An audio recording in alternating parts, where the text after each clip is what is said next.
Hello, my name is Mahara, and we are going to have a great conversation about dieting myths.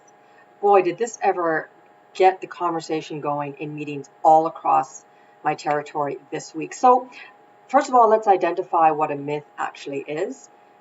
Bottom line, it's a falsehood. It's not true.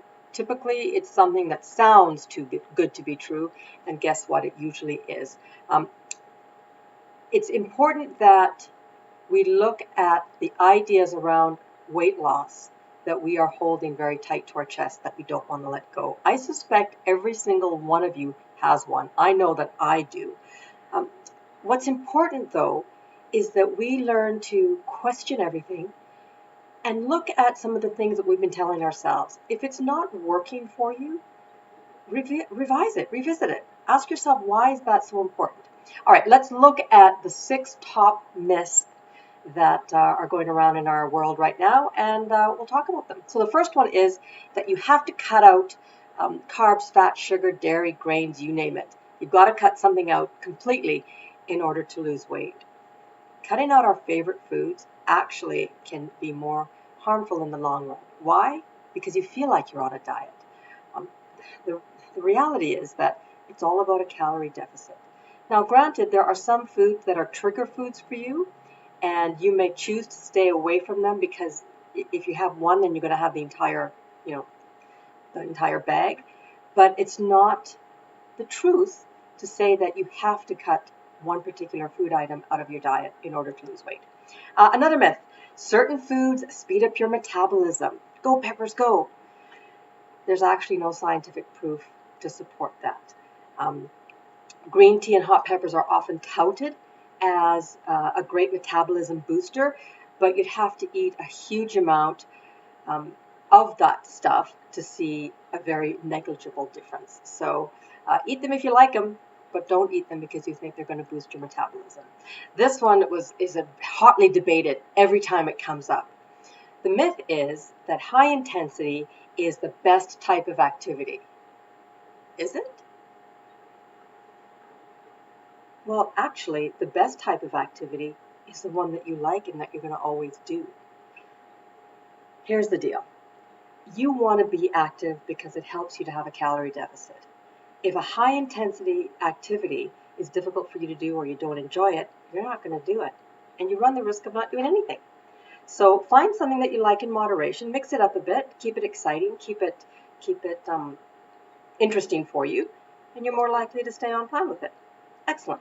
So some other myths are that you shouldn't eat after 6.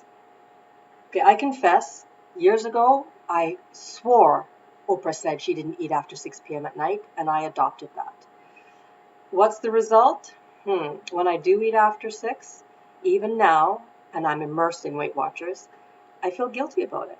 In fact, quite recently, I hemmed and hawed over whether or not to have a meal. It was about 8 o'clock at night, came home from doing work, and honest to goodness, I made myself crazy. And I have to tell you, I don't do crazy. It was ugly. By the time I finally calmed down from the raging discussion I was having, I was so upset, angry, annoyed, and hungry that I overate. And then I ended up with a bellyache at like 10 o'clock at night. So you know what? If I had just accepted that it was okay to have dinner at 8 o'clock at night, I wouldn't have made those poor choices and felt so guilty about it. So you know what? Your body works 24/7. It's all about a calorie deficit. It doesn't matter if you eat late at night one night or not. It's all about a calorie deficit when all is said and done. Another myth: eating an avocado will give you a flat stomach.